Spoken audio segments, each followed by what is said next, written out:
Hello everyone, welcome back to the channel for another video. I am the Maize Madman here for a quick and immediate overreaction to the Michigan vs Rutgers game. Number 5, according to the CFP, Michigan Wolverines traveled to New Jersey to take on the unranked Rutgers Scarlet Knights, and I'm upset. Michigan having us on pins and needles for a half is disrespect.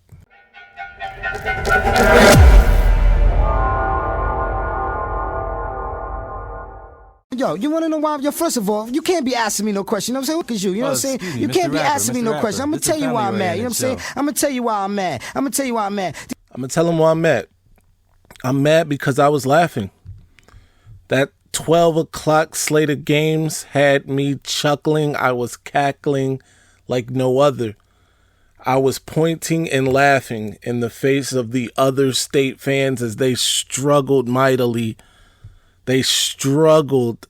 It was a real struggle against Northwestern. And they're going to blame the weather conditions. They're going to blame that fan in row 3, seat 312, who had a laser beam. They're going to blame the sideline judge. They're gonna blame the ref. They're gonna blame whatever is necessary. But the truth of the matter is this: they struggled. And if it wasn't for Northwestern's complete ineptitude on offense and their lack of very good talent, they may have lost that game. And because of that, I pointed and laughed in the face of the other state fans. I egged them on social media. I talked about them badly. That vile, disgusting cesspool of cheating and otherwise unsavory, malicious actions in Columbus. Although they didn't play this game in Columbus, they were at Northwestern for this one. However, it gave me great joy their apparent struggle, and it was a struggle. I'm not even going to say their apparent struggle. Their quarterback, their Heisman front runner quarterback, he came into the season with the Heisman trophy in his trophy case already, according to them. He had 76 yards. That is not a typo. That I obviously I'm not typing, so it's not a typo. But that needs no correction is the point. He had 76 yards passing, a whopping 76 yards passing against Northwestern. And yes, the fact of the matter is there were suboptimal weather conditions, right? It was windy, it was raining. However, 76 passing yards by the Heisman frontrunner. He was so far out in front at the beginning of the season that, like I said, he had it in his trophy case already. He was polishing that thing up, and the other state fans and the other state brass was helping him polish that trophy. And Northwestern single-handedly snatched that thing out of the trophy case, and then they took it to Tennessee, where the Vols were in Georgia, actually playing Georgia. And Hendon Hooker, who 3 games ago looked like he was going to be the one to snatch that trophy out of C.J. Stroud's trophy case. And then he went out there and laid an egg as well. And Georgia promptly put a beat down on Tennessee, which gave me even more joy. I laughed, I cackled, I giggled, all of those things. Then it was our turn. 3:30 comes around. I'm sorry, we didn't play at 3:30. But 3:30 rolls around, and that's when the Tennessee game happens. 7 o'clock rolls around, 7:30 rolls around. It's our turn. We go out there, we look like the gum on the bottom of your shoe that has now gathered all the dirt, debris, the grass, and other nastiness, right, on the bottom of your shoe. That's what we look like for one half of football.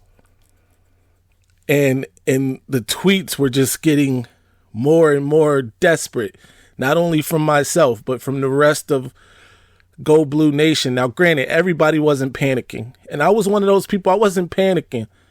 But it didn't look good. And everybody knows that right now, optimization is important. I'm not even sure I'm using that correctly. But optically, I know that's right. Optically, this wasn't looking good. So much so that at halftime, we were down 3 points. It was 17-14 at halftime. One of those teams came out and scored 38 straight points. One of those teams scored 0 points. You know who it is. The Wolverines came out in the third quarter, 28 points in the third quarter alone. They would go on to score 38 unanswered second half points. So Rutgers ended the game with the same 17 points that they had at halftime.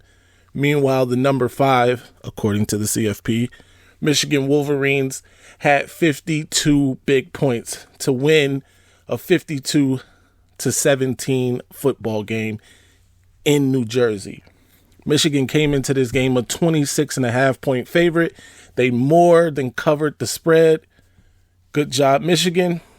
Let's break this thing down though. First half, we come out, we're passing the football, which is a welcome sight to the Go Blue Nation, right? We're all expecting us to be able to pass the football, especially against a team like Rutgers. And no disrespect to Rutgers because they are well coached.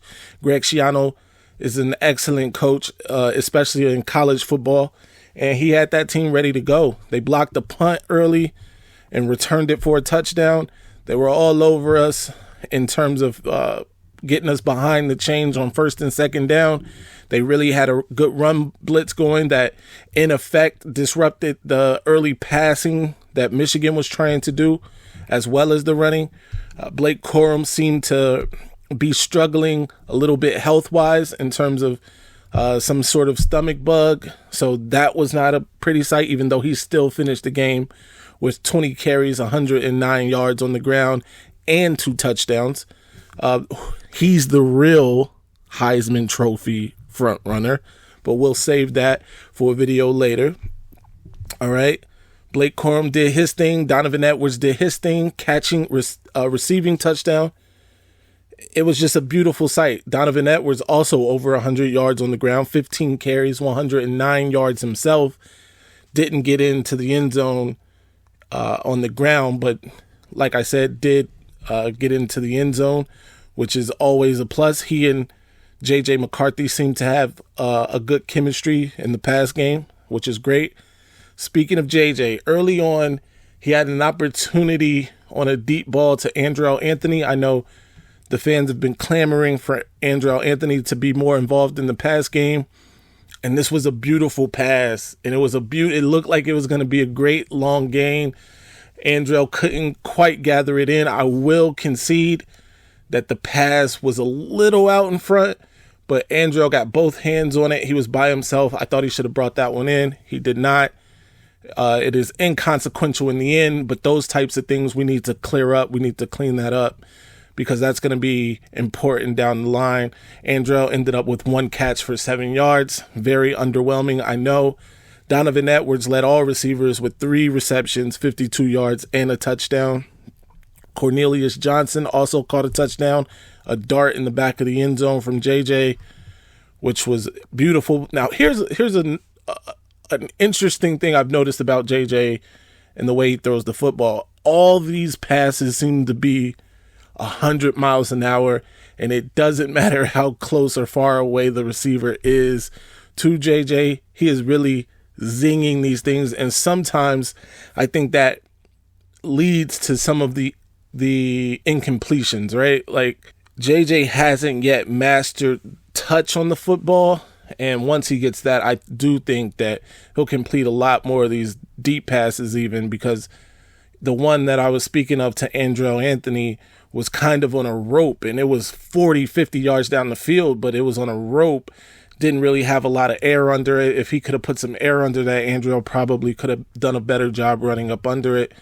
But either way, I don't want to harp too much on what JJ didn't do. He completed 13 of 27 passes. He was a little under 50%, 151 yards.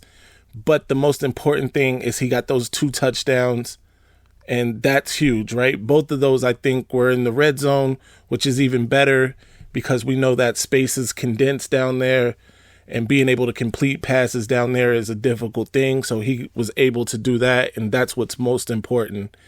His counterpart, Gavin Wimsatt, the starting quarterback for Rutgers, 14 of 29, 166 yards, 1 touchdown, and 3 interceptions. All 3 of those interceptions coming in the third quarter, 2 to Michael Barrett and 1 to freshman Will Johnson. Will Johnson got his first interception of his career, and it was a beauty.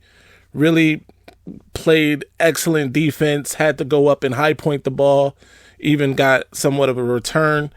On Michael Barrett's second interception, he actually took that one to the house, so it was great.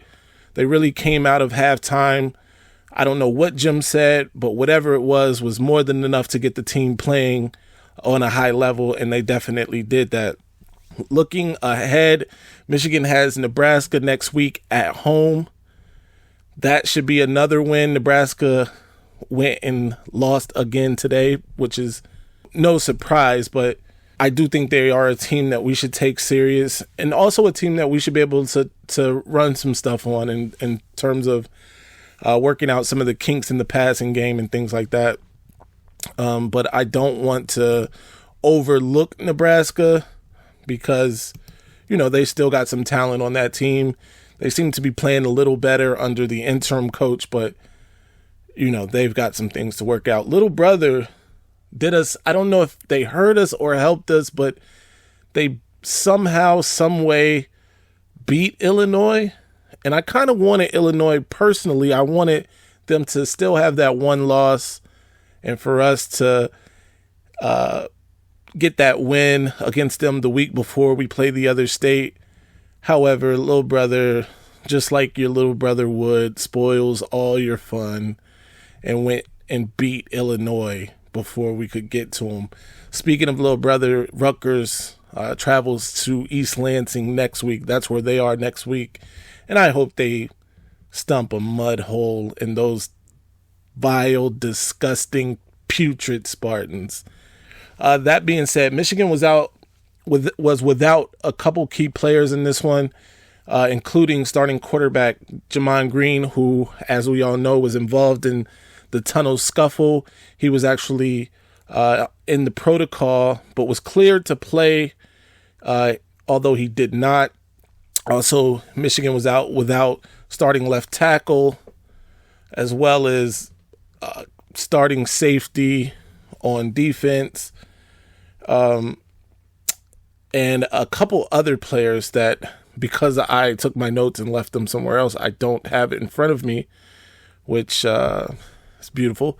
But I think it was a grand total of about 5 or 6 players Michigan was out without today for this Rutgers game. Obviously, they didn't need them and got the big win. Make sure, I want to take this time, make sure you hit the like, subscribe, comment below. What was your pregame score prediction? How close were you at the end? Also, what do you think of Michigan's offense right now, and how the defense and offense responded in the second half? Make sure you follow me on Twitter and Instagram at Maize Madman. Till next time, I'm upset. Ladies and gentlemen, this might be our best season ever. My ratings, they're about to go through the roof.